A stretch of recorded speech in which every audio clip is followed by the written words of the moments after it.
kuna vyote mimi nilitaka. Oh, hapa misitoke tena mihaba. Hawaelewi wanavyonipangia hatari. Oh, hawaelewi kumbe wanitazama kwa mbali. Hawaelewi wanavyonisema kwa ukali. Oh, hawaelewi baba yangu ni nani. Mungu yule mwenye baraka zile. Mungu yule, oh ni yule yule. Favor na iko hapa, na neema iko hapa, na baraka iko hapa, Yesu yuko hapa. Maishani mwangu mimi tunilopepwa na neema, haikuwa bahati bali ni neema. Maishani mwangu mimi mtu nilopepwa na neema, haikuwa bahati bali ni neema. Sisi tumehurumiwa, tumehurumiwa, Mungu kanihurumia, kanihurumia.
Number 9 is Isaac. Teddy B. Vile vile sifa inafaa. Vile vile sifa inafaa. Vile vile sifa inafaa. Tangu them days amebaki kuwa juu. Merciful, wonderful, great, God you're good. Nani wa kulinganisha nawe? Who has the final say? Niliombea mchumba yeye akanipa mo. Niko na mchunga naitwa mama wambo. Sifa si zangu so staki ni wabo. Ukinipa sifa mimi nakwambia no. Nakuuliza jabidi yako ni Yesu ama ulitia bidii? Nambianga taki na didi ni Yesu. Hapo kwa sifa mimi sina budi. For example, nani angejua naweza share verse na size 8. Yani naimba na naimba. Imba. Sifa zote tunampatia. Tusisahau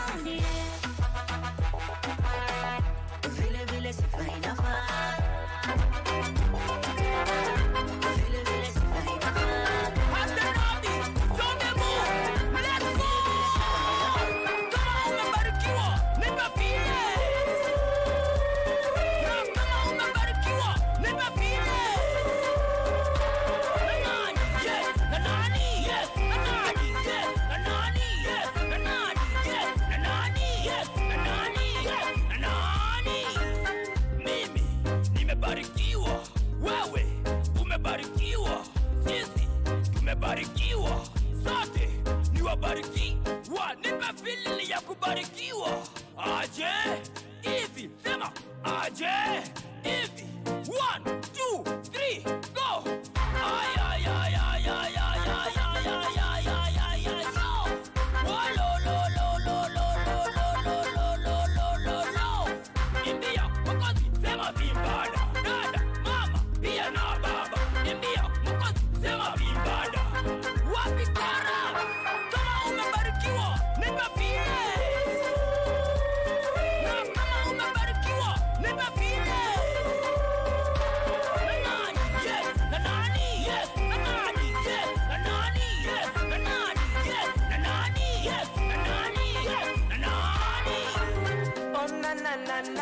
Unasema umebarikiwa sana, yeah. Oh na na na na, unasema umebarikiwa sana. Baraka zitakosa kufika, yeah. Baraka zitakosa kanyaga, yeah. Baraka zitakosa kufika, ilete inama mukaloketa, yeah. Kanyaga mbele, nyuma, mkono kichwani.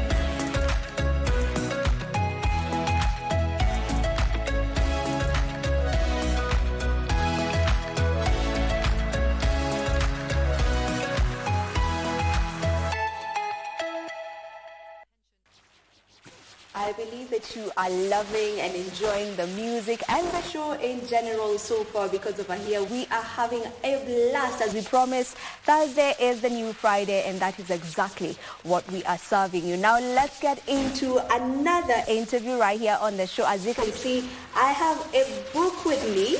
As you can tell from the title, it is titled After 4:30, written by David G. Mailu. And just to let you know, this book was first self-published in the year 1974. That is more than 50 years ago. And right now it has been adopted and they're playing it out in theater. Yes, that is what is happening. So I will get direct to my guest for the day. We have a director over here, we have an actress, and we have the writer himself, or the author. I'll allow them to just get to introduce themselves better. Let us begin with Mr. David. Well, I'm David Mailu, simply. Yes. The author of the book. The author and other books, of course. All right, yes. Welcome to the program. Thank you. Right next to him. I am Waniki Njashi. I'm a film and theater director. And yes, I'm happy to be here. All right, happy to have you. The lady. I'm Karim Njagi. I'm an actor, TV and stage, and it's quite a pleasure to be here. All right, it's a pleasure to have all of you right here. This, as you have seen the book, but this is its 3rd edition, right? You have the 2nd edition with you. I do. Right the there, edition, yeah. Yes. So that was the 2nd edition. This is the 3rd edition. And right now we are having a play out of it. Mr. Milo, if you can just get us into the book. Just tell us a bit about it. Well, maybe... Just before we get to that, let's take a short musical break and then we come back.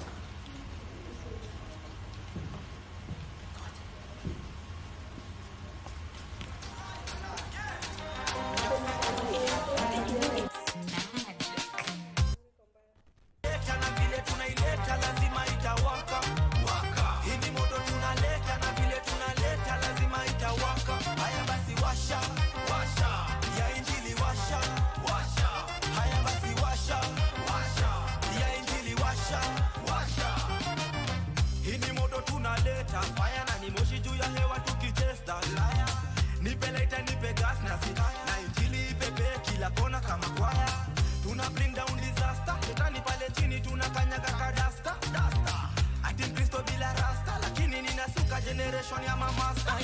Ay, moto ya kipentekosto inaleta joto shinda kosto.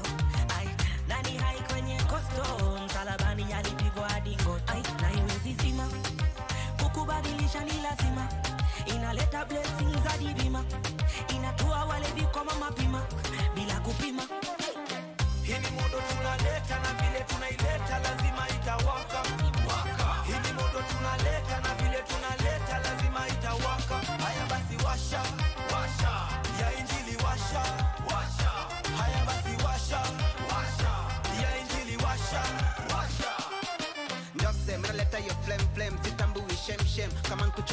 tunachoma na frame hataikuwa same ukimpata Yesu furaha ni kem Yesu ndo unishika ina lonely night washa moto fire washa moto to warm the night hakuna friction ujue hakuna light hadi kibogoyo ikibidi manze hubite ako area mtetezi wangu wako area there's no fear in us Yesu ametoa there's no fear in us ikombosho amenipa ushindi ikombosho take a photo kumbuka hii siku take a photo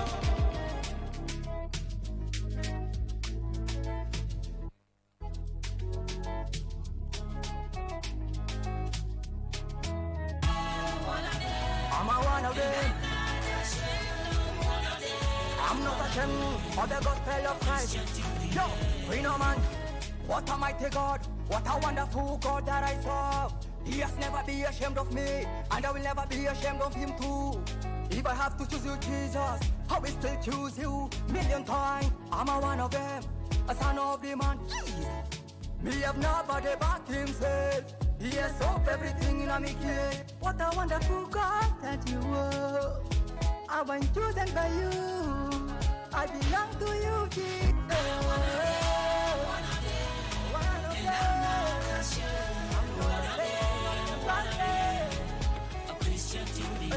I'm a one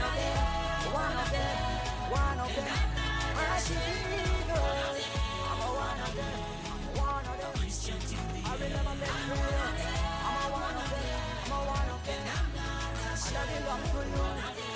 I will never be ashamed of the gospel of Christ. I'm not ashamed of the gospel of Christ. I'm a one of them. I belong to you, Jesus. I've been chosen by you. I'm a one of them. I'm not ashamed of the gospel. All right, and we are back. Let us continue. Let's get to start off this conversation on the After 4:30, the After 4:30, the book and the play that will actually be showing, and we'll get to know where exactly it will be showing, at what exact time. Just speaking to you, Dr. Mailu, tell us a bit about what After 4:30 is all about.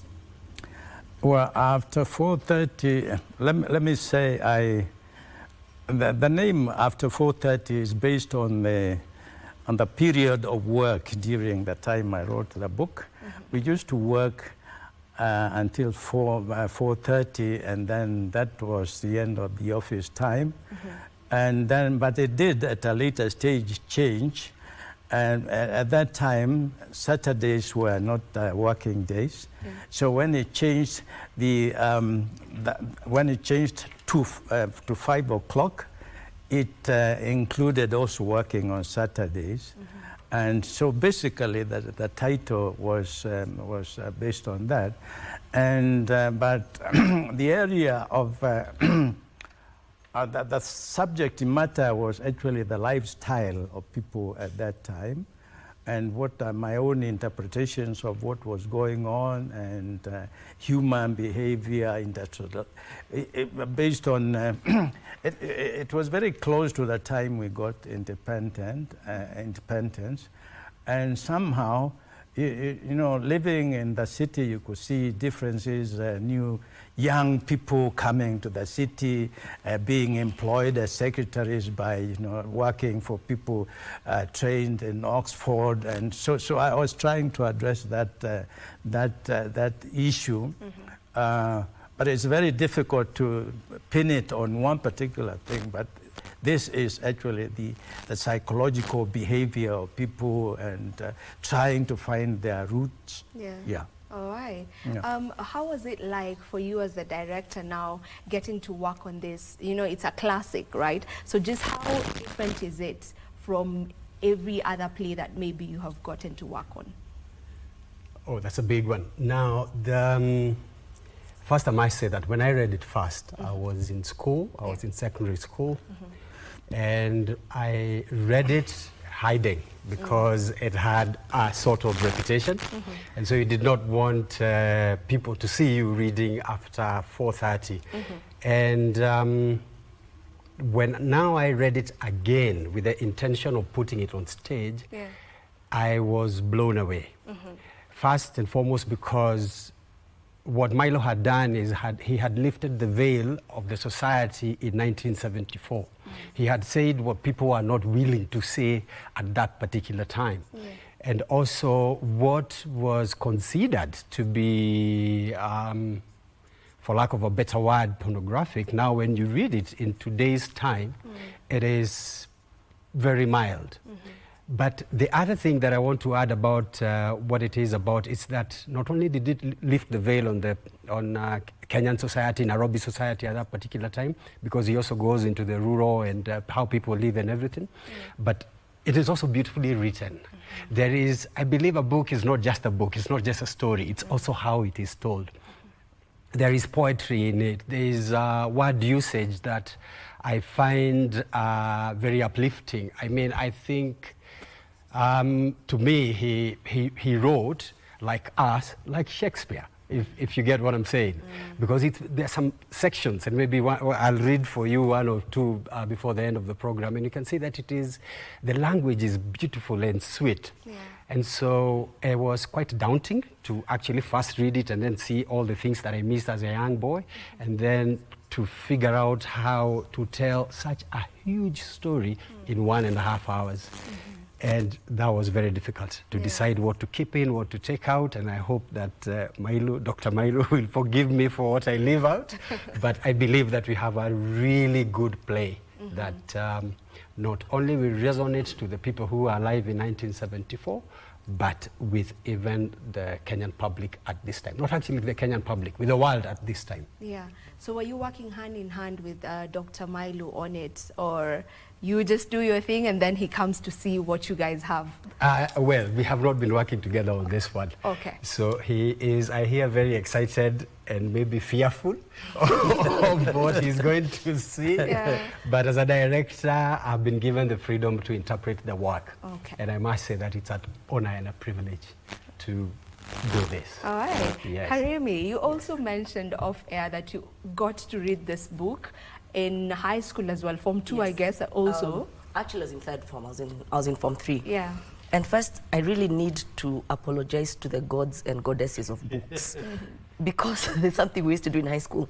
When you really want to read a book, and there's so many people who want to read it, we'd separate it into 3 different parts. So someone is reading the beginning, someone else has the middle, someone else has the end. Oh, really? That's how you were reading the books? Yes. Okay. So I read after 4:30 when I was in Form 3. Yeah. And first it didn't even have a cover, because you have to hide the fact that it's after 4:30. It's David Milo. It was that bad? Yeah. So what I used to do, after lights out, blanket, torch. I think that's actually where I started messing up my eyes. Because again, I was in a Catholic school. I know the reputation that Dr. Milo had and his books. I'd probably have been sent to the Vatican for confession. And I don't think I'd have come back up to now. Because he was considered the most risque writer of that time. And when I look at the book now, I ask myself, what was it, really? There were Western writers who wrote more explicit stuff, but the books were on our bookshelves and in the bookshops, but not after 4:30. Yeah. And now you play. Yes. In the after 4:30 or for the after 4:30. Yes. You know, so just tell me a bit about that, the experience, you know, having having the knowledge that you got to read this book while hiding in Form 3, and now as they adopt it, you know, into a play, you're part of the cast. Tell me about that. Yes, so I'm playing Betty. And Betty is very many women in this day and age. She's a long-suffering wife. Let's just say she has seen it all, and there's still more that she's going to see. She addresses issues that were pertinent then to today. Philandering husbands, the issue of children, has a security as a woman in her marriage. She's also very multifaceted. And one of the things I must say, like Nick has said, there's some sections where it's written like in a verse, not prose, And the first time I read it, again now from an actor's perspective, I thought, oh my God, no, Nick just does not like me, because what is this that he's given me? And I read it again and again and again, and I keep seeing new things that I had not seen the first time that I read it.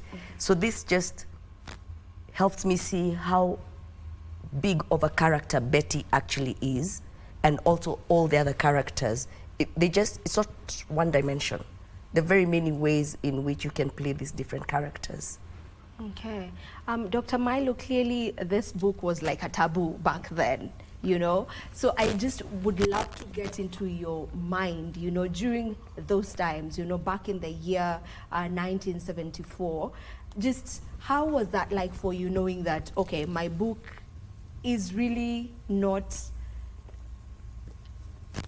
like knowing that for some it's not palatable for them. They feel like it is not supposed to be in the libraries, in schools and whatnot. Just get us into your mind during that particular time. Well, it's when I wrote that is not how I looked at it. But I do remember at one stage while I was writing, my wife looked at it. My wife, my late wife, was German, and she got very frantic about some sections, saying, "Why are you writing like this?" And then she got used to that. But the thing is, after 430 was a development, or my development from another background. Actually, my first book, which was seen. Which really exploded, was a very small book. I wrote the first one. It's called Unfit for Human Consumption. And that was the first one. And the second one was My Dear Bottle. And that, now, My Dear Bottle, if I may just give you a brief part of it. Please. I wrote in my Dear Bottle, there was a poem I had written critical on Mathare Valley, which was the only slum at that time. But then when I sent the poem to Nation to publish, they didn't. They said, no, we are not going to touch this. So at a later stage, I thought of I thought of creating and drunkard and letting the person say whatever was in the book. So I succeeded. Now the after 430 part of it was part and parcel of that. And I come from a different perspective, literary perspective, out of, there were two schools of thought at that time. There were writers who came through the traditional, the Western styled literature, and the British literature, where there are certain things that you shouldn't mention, A, B, C, D, and also the Christianity, religion, going into that. But I was liberated from that. I thought, coming from my background, I have just to say what I thought should be said. And so I touched on that. Now, from if you read the first one, the first Unfit for Human Consumption, comparing that with After 430, you discover that After 430 is less. It's not as hostile as the first one. But I created the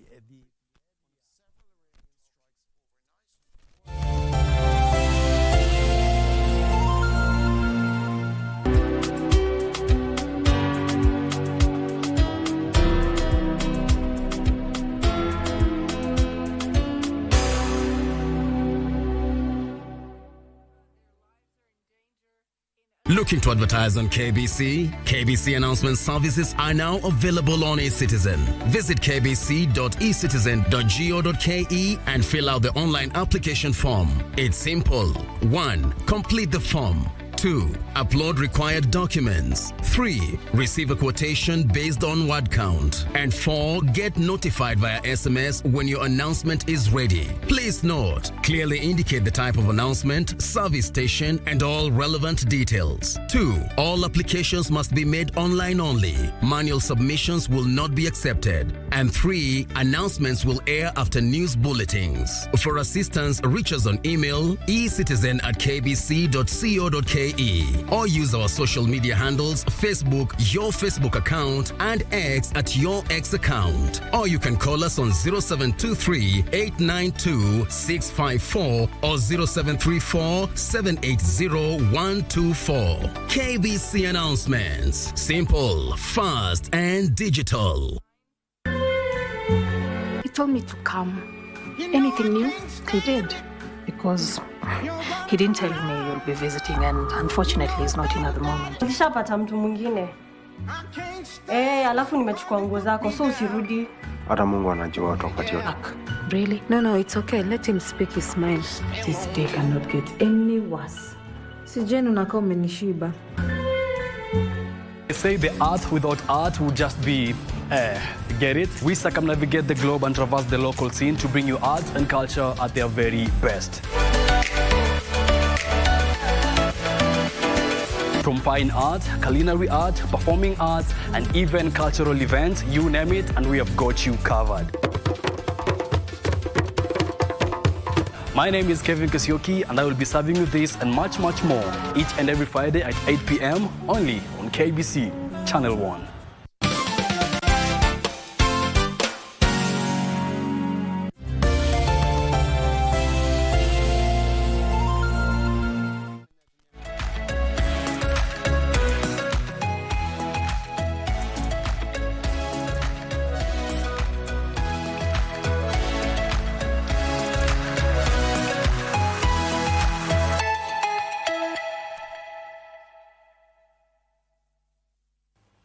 And we are back. Thank you for staying with us. We had cut you short while you were in the middle of your conversation. Sorry about that. So you can just go on. So I can continue. Now, I have it's interesting that I'm talking at the place from the place where I had been working.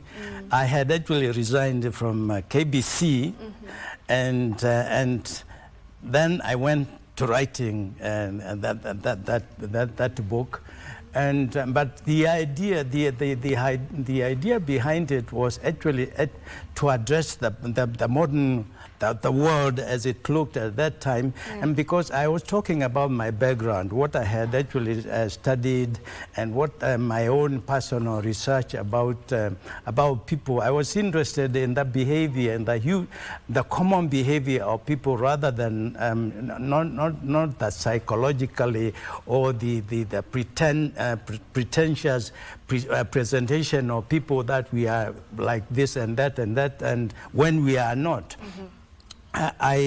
One particular thing which was not, I don't think I intended to do that.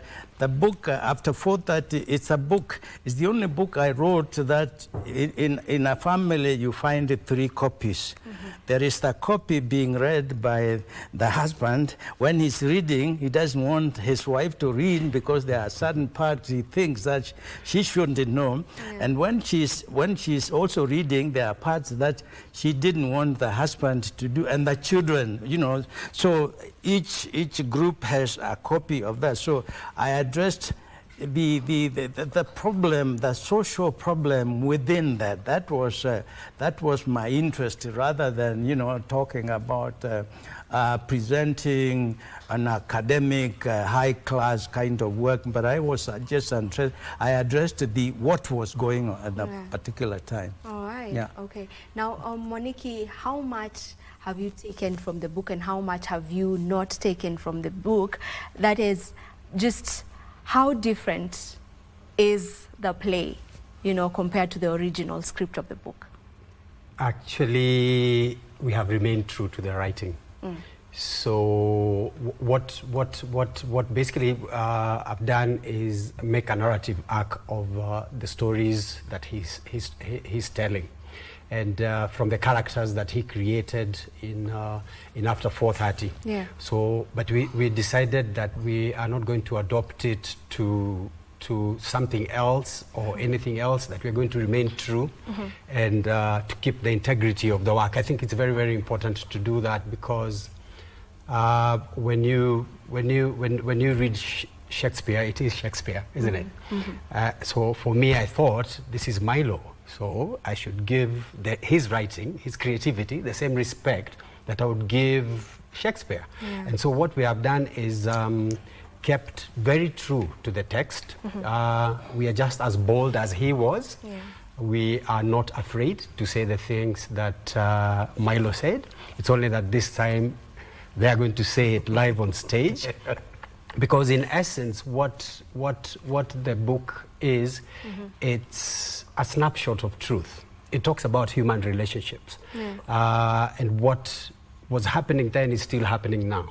There was still exploitation of women. There was still sexploitation, if we can call it. I mean, these are the same things. There was still femicide. There is areas that he touched on femicide.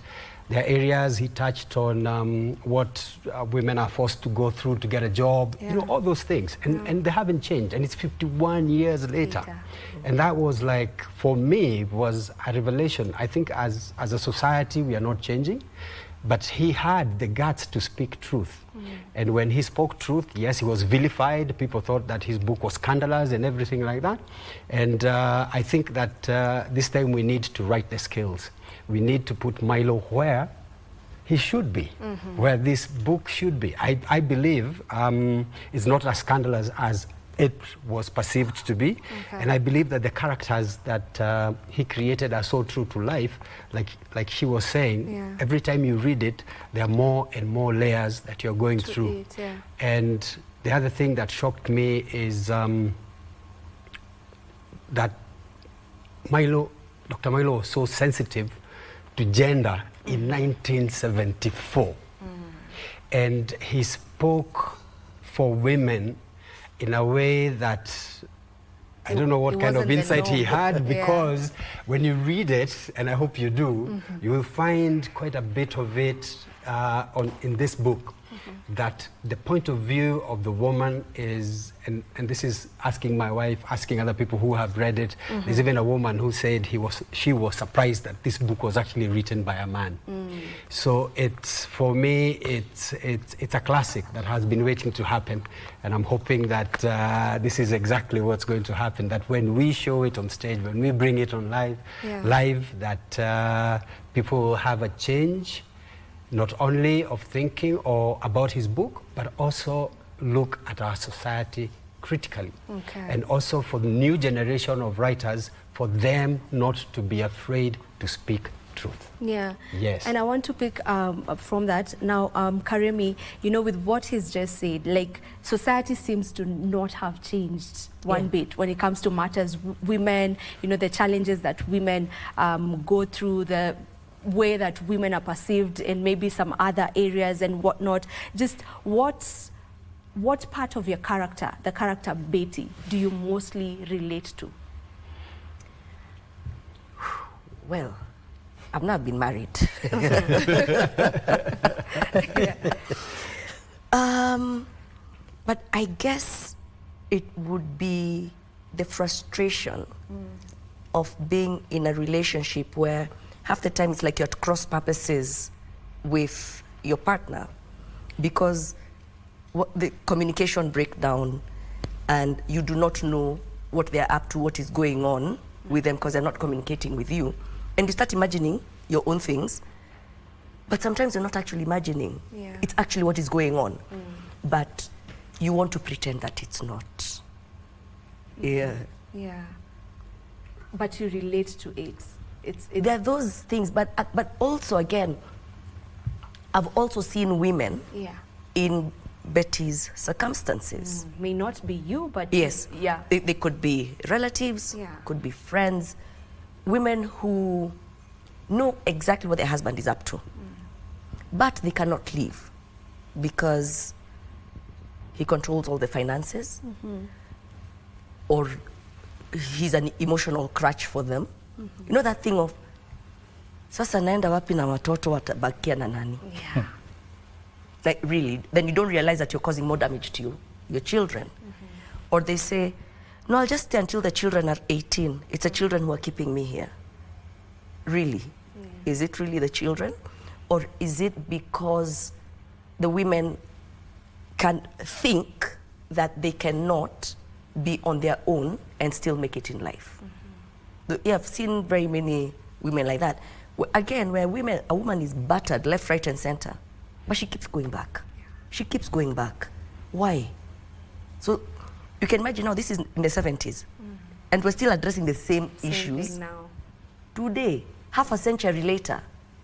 So I guess it's that thing of binadamu ni yule yule. Which is unfortunate. Yes. It is very unfortunate. Now, Dr. Milo, just what is your expectation, you know, with a play? You know, going to watch it now, not knowing what exactly they've decided to show and whatnot. Just what are you expecting as you go to watch the play? I'm just curious, you know, after writing, you write as an individual person, but the reaction, how people react to what you have written has always amazed me, because there are times that they see things which you didn't see while you are writing. And my expectation is, I'm just curious to see their own interpretation of the same work. And because the more people read and the more you interact with them, the more you also discover yourself. This is very strange, and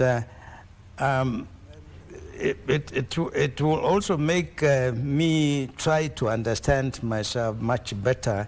But the beginning is that I said what I had to say, and then people can interpret that from different directions. But it's quite exciting to see how people see you and what they make out of you. And that has been, I have been curious about that. I can imagine. Because you sit down and you are alone when you are writing that, and when the work goes out, you discover that you have actually spoken for people, and you have said very many things. And you also try to understand yourself. You know, you are part and parcel of the society. This is it. And my interest was, has always been to address. I have a story to tell. I want to say something. I look for the right words with which to deliver that. And after that, well, I leave it to people to feel the way they do. But of course, writing is also something exciting. You do that, you sit down and create a whole world within yourself and do it, but only to discover that you have actually been talking to people. The characters in your work represent also the characters in day-to-day life. Yeah. Hi, Moniki, you had mentioned you would love to read some excerpts from the book. Maybe if you can pick one. I hope it's not scandalous. No, it is.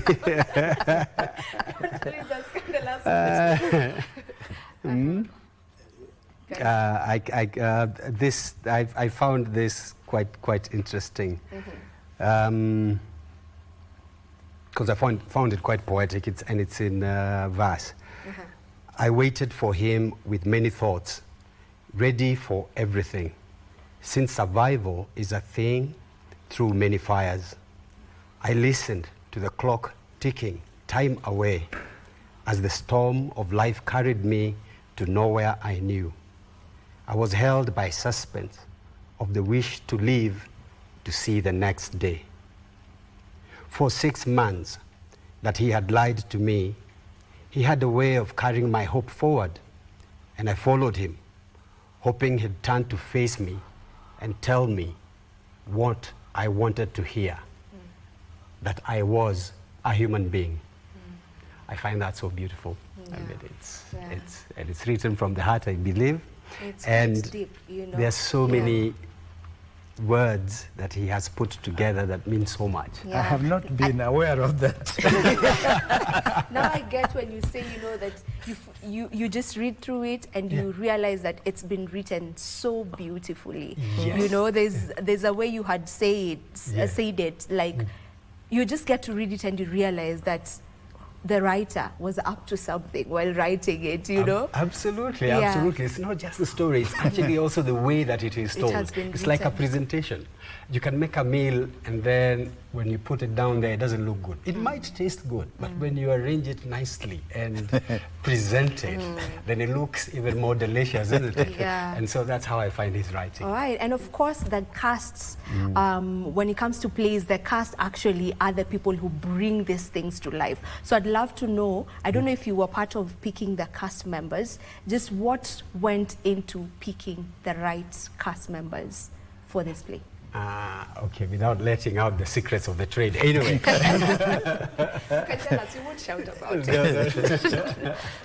I've been in this industry for a while, and then when I read the book, because I think before I even started deciding on what parts to put in and everything like that, I think I read it about 6 times. And some people popped into my mind. And so the moment we decided that we were going to do it as a play and everything like that, and I started adopting it, I already had in mind people that I had worked with before. And also I was looking for people who were ready to try something new. People who are adventurous, not only in acting but also in spirit. People who are ready to take on something that has never been taken on before, because it's experimental, and at the same time you're translating a work of art that also you're kind of afraid of, and that actually played a very big part in deciding on Karemi, on Nice Gidenji, on Martin. These are people I've watched not only on TV, but I've also watched them. Some of them I've also directed on stage. And I also needed, again, I was looking for actors who would speak truth to me. People who are not afraid to tell me, no, I don't think this doesn't work. Because it's collaborative. It's not, if I was to tell them, say this way or do this way, then it will be Mwaniki on stage, not Betty. So what we have done actually is to try and discover these characters and bring them to life as best as the cast can interpret the characters. So that's what went into it. It's people who are not afraid to try something new, and people who are also professional about it. These guys are good. I can say that here without they are. The cast, without any doubt. The cast of that particular play is of people who have been in the scene for a long while. So I believe they have honed their craft and they know what they do, right? For sure. Absolutely. Karemi, just without letting out too much, was there a particular scene that you would say, or is there a particular scene that you can say was a bit challenging for you to perform? Yes. Without letting out too much, but tell us a bit of it. As I told you, each time I read my script, I see layers and layers of Betty. And with this Mr. Director, who he's amazing to work with. He'll stretch you beyond your limits. Let's just say I have wailed during rehearsals where you just break down. Oh wow. You know, because it's quite an emotional bit. But then also as an actor, as you also dig deep into how far you're willing to go with this character, and you realize it's like to infinity. There's so much going on, so you just let it out. And Nick tells you, you better let it out now before the show opens. You know? Yes, I have wailed, literally, you know, ugly crying of, Makamba, see the works. Now, how do you deal with that? And you know, for play, it's not like television whereby we can cut and then let's do it again, you know, now get a hold of yourself. Though we need to see the emotions, but I just would want to get to understand how you're able to maintain, you know, to maintain yourself throughout the play, and how you also get to now get out of being Betty after you're done with it. So you see, that is why Nick keeps telling me, let it out now. Let it all out now. Yeah. So that when the show opens, I'll be able to know where the floodgates open and how to control it. Yeah? And as for derolling, for me to stop being Betty, we do a speed walk from wherever the rehearsal space is into town. And when I get home, I'll walk barefoot just to grounding. Okay. Yeah, and then I do not touch my script again until the following day. Yes. Wow, it's a lot of work. It can be a lot, especially for, I imagine, especially for, how do I put it? For scripts that need you to be emotional, you know, whereby you really need to get into yourself. I don't know how to put it, but you can only imagine just how that is, whereby, well, it's quite draining, but then again, it's a character you're playing.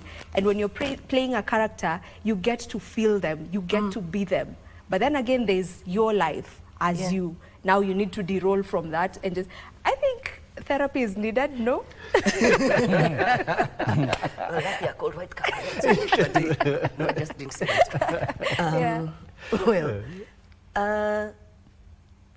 I think I'm okay. I mean, with because I've been at this for a couple of years. Yeah. So, but there are times when there's that beat, and I'll call Nick, and I mean Mwaniki, and talk to him. If I have to vent, I'll vent at him, and you know. I guess it's part of his job also as a director. He's the one who cast me. So it's on him. Yeah. Okay. Now, Dr. Milo, would you have done it any other way? That's like asking a mother when she has one child, would you have done a better job? I did that, and well, I have done other works, but to me it's interesting and exciting to hear how people interpret what I did. And this is the beauty of it. But what I said in that book, you know, is different from what I have said in other works, but I'm still addressing the human story. This is the thing. You can only do it in sections, like, you know, your body, you have legs, you have that, you have hair, you have that. And one particular one is addressing that, and another time you are addressing that. So, so I don't think I would have done better or worse than I did. And but it's interesting to listen to how people see what you did, and also speak for you. The lady here and the gentleman, they make me feel you know, somewhat embarrassed. You know? Well, good. That is the beauty of it. Yeah, I like it that way. Maybe, and that encourages me to write more and more. And I have been writing since that, since that time. And that's one. Maybe it opens up for other works. Yes. All right. Yeah. Okay, as we get to finish off this interview, maybe Mwaniki, I would give you the opportunity to try and just tell us what you would love the people or the audience that will come to watch to get off of the play. Okay. I think I could sum it up in one word, and that is truth. Truth of human condition. And that's why I love the work, because I think what Milo did, he told truth of the characters, and like even Karimi said, you can see, when you read, you can see a neighbor, a sister, a brother. And my prayer is that whoever comes out, whoever comes to watch the show will come out changed. That they will not again look at the issues of gender, the issues of women, and even of men. Even though some might think that the book really attacks men, and some people do think that, but it also opens a point, like the husband, just to digress a little bit, the husband thinks that, and he believes that as long as he has provided, there is a home, there are children, there is money, so what else does the wife need? And I'm sure you must have heard that. So I'm hoping when people come there, they can recognize themselves. They can recognize the truth in themselves, the truth in other people, and that we as a nation, or even should we take this out to the rest of the world, we can actually start looking at gender in a different way. And to know that the actions or the words that we speak actually affect people. And these are human beings. Like I read there, I wanted him to see me as a human being. As a human being. Yes. Okay. So when is it showing? Where? All of that. Tell us all about that. Okay, so the book launch is going to be on June 28th at Sarakasi Dome in Ngara from 2 o'clock to 6 p.m. Though we'll have the book signing, meet the author and all. The play starts at 4:30, quite aptly. Then we shall have another run from July 4th to the 6th at the Louis Leakey auditorium at the museum. Yes. And an entrance is a copy of the book, which is only 1,200. Okay. Yes. So entrance is actually you getting a copy of your book. Yes, that's for the launch. For the launch. For the launch. Yes. And the play? You pay differently?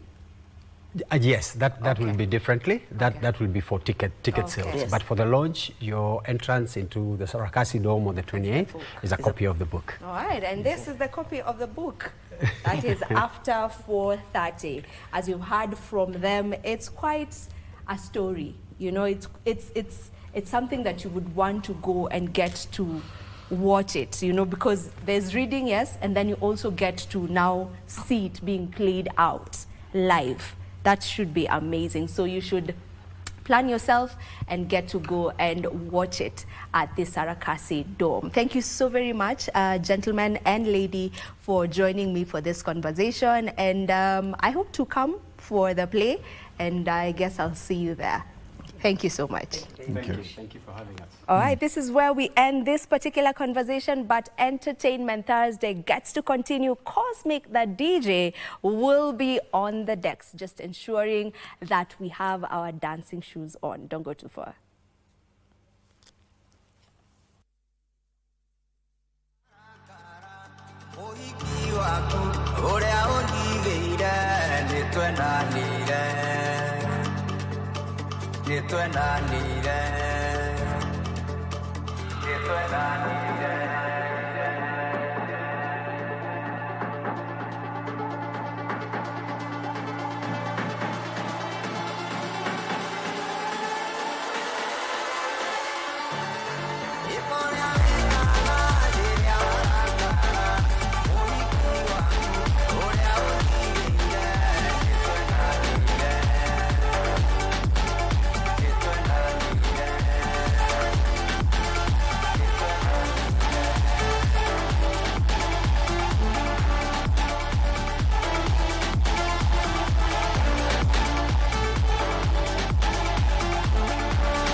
Dopo inachezea 45 degrees. Jezi ni NFL, NBA, Celtics. Leo niko na radi naingiza msupa kwa mix. Ni mashamra, shamra, zikuja design hii. Mapanga sha, kama tai chi. Kata right, kata left, uko jing, South B. Kata Kalon Moa, iko juu ya nyasi. Alafu angle ya topo utaka mathematics. Mango waka, zina waka. Kisensi, for the big baba. Tunapepea like a helicopter. Toja ni bigi niko na kiraka. Mapanga sha. Mapanga sha. Mapanga sha. Cheza na topo kijikatakata. Mapanga sha. Mapanga sha. Mapanga sha. Cheza na topo kijikatakata.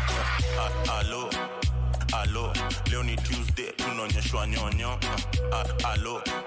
Alo, MC apewe mic, anaitwa Zendiambo. A big man like Missy Banji na Mamono.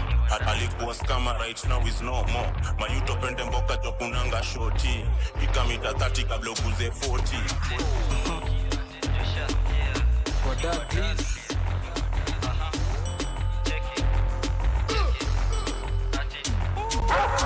Shaskia kikingia ni kuplas huko ngabado na chuklo madam so anguka nao itabaki meflow na vibe anguka nao kako single for now mdagris mteja patikani hadi late night saa 6 ndo tani wai nikupin location na nikofana na hii sukate call niko chomba ya ji mimi najua utakuwa irizo release acha nikushow kwanza form ya Didon nishashika mpua na twende chini kwa chini akiwa hadi na mini sasa tunasikiza Shin City tuna feel free take a video na post pale NGC jina ni Cantel Kurapsi ni talent G anguka nao check it anguka nao twende down low now stand up to your feet mikono juu alafu click uliza pesa alafu one leg anguka nao one leg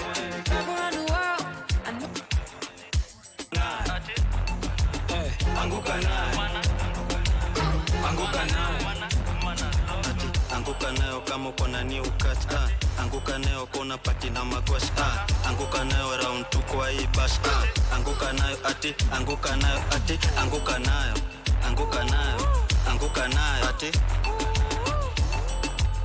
anguka nayo ati anguka nayo na katika msupa webanjuka cheza chini ukikondezo madhuta anguka nayo baby galusha itika mdagi matisho za wadagi spell ama darling tambu serikali juni serikali tamka asali simnajua ni nani flow mshati ki don medunga hapo down ni chi utekiwa poa delimiti kia beba anguka nao anguka nayo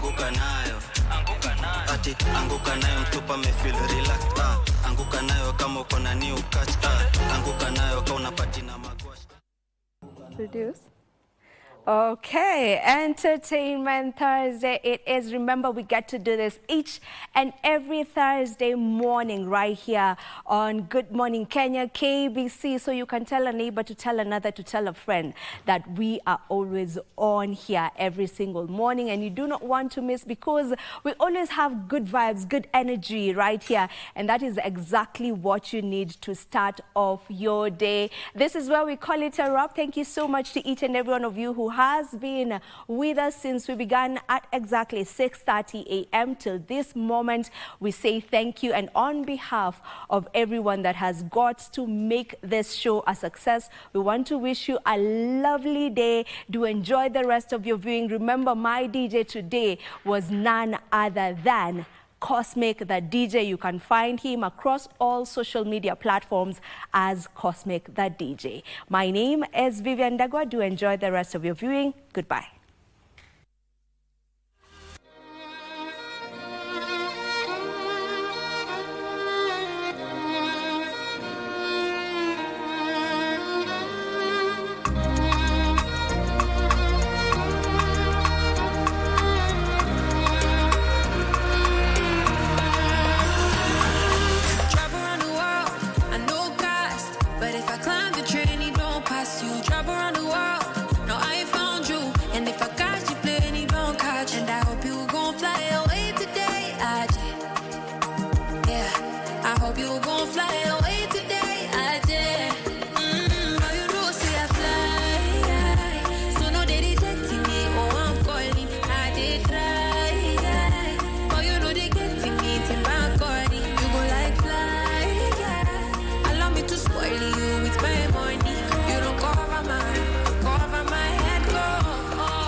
Hapa tunakuladi mpishi bora tushibe, mwiko refu tunafungadi mshipi bora tupike, kamba ya buta unaweza gongewa, hauna mbota na bado timing unatolewa, bora mpishi jumpishi bora shaolewa, easy but niko easy ganji kitolewa. Baby don't touch me there, me gonna wake you in the air, I'm easy touch me there, sugar love low find me there, hakuna cherry bus nikisha kanyaga si, I'm always on time, nakunya zimefit kwenye minyo ni Madrid, feeling really high,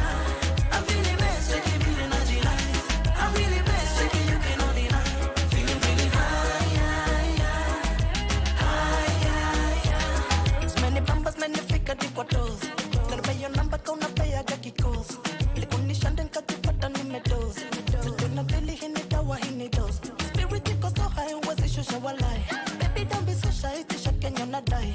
Feeling really high, kila kitu alright, baby don't touch me there, me gonna wake you in the air. I miss it, touch me there, sugar love long, find me there. Hakuna cha reverse, nikisha kanyaga si, I'm always on time. Nakunya zimefika kwenye ninyo ni magrill, feeling really high.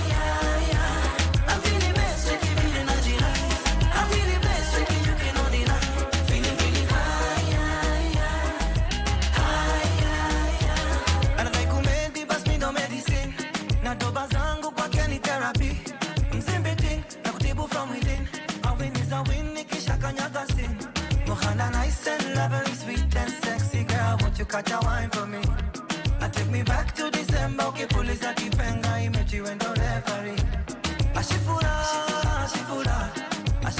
pome kuza murima. Anainama, anainuka. Achoti dedili sudika. Hakuna cha reverse, nikisha kanyaga si. I'm always on time. Nakunya zimefika kwenye ninyo ni magrill. Feeling really high.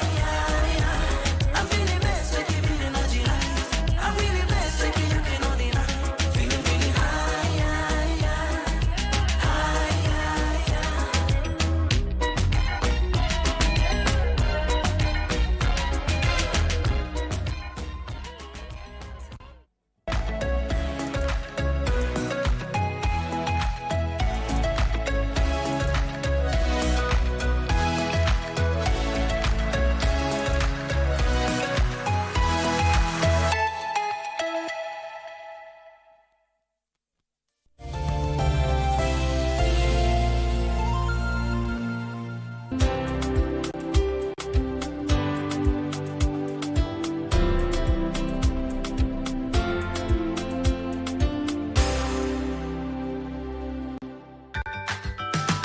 Tupo katika makao makuu ya burudani, makao makuu ya vipaji, Rungiri. Rungira. Mshikamano nchini ndio nguzo ya ufanisi. Katiba kata wa kata ya Mkata alikataa katakata kukata mti katika kata ya Mkata. Moyo uliobondeka. Je, ajira ni lazima baada ya chuo kikuu? Elimu ya chuo kikuu huandaa wanafunzi kwa soko la ajira na huongeza uwezekano wa kupata kazi zenye kadhi na malipo mazuri. Utoaji wa rushwa na upendeleo imekidhi mazingira ya soko la ajira. Sauti cha ina sifa zipi? Ni sauti siguna. Sauti siguna. Tunga sentensi kwa kuzingatia nomino ya jamii. Wingu. Wingu la? Nzige. Tena? Nzige. Makofi wapigie.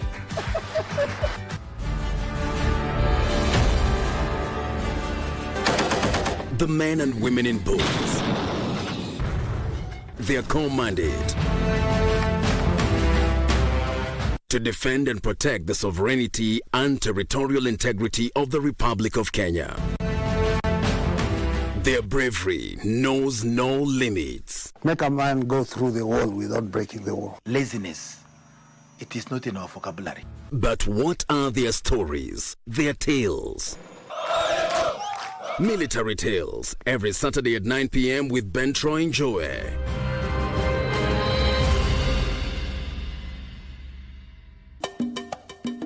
Wewe sorry hizo man. Hope utaleta jili juju ya kukidnap mtoto. Mbona? If I was in your shoes, I'll try and out him. Just get straight to the point. You know what? Auntie Jill was playing a game. This game is called... Is called what? Is that a Bible? Yes, yes. I'm a little bit confused. I can never do anything to Malaika. I just wanted you back. 19 nations will compete in the Total Energies CAF African Nations Championship, Kenya, Uganda, Tanzania 2024, which will be staged from 2nd to 30th August 2025. Amongst the 4 groups in the tournament A to D, Kenya is pooled in Group A, together with Morocco, Angola, DR Congo, and Zambia. Algeria from the set piece, the header is on target, but it's... This unique competition featuring the best locally based players from across the continent definitely has something for everyone.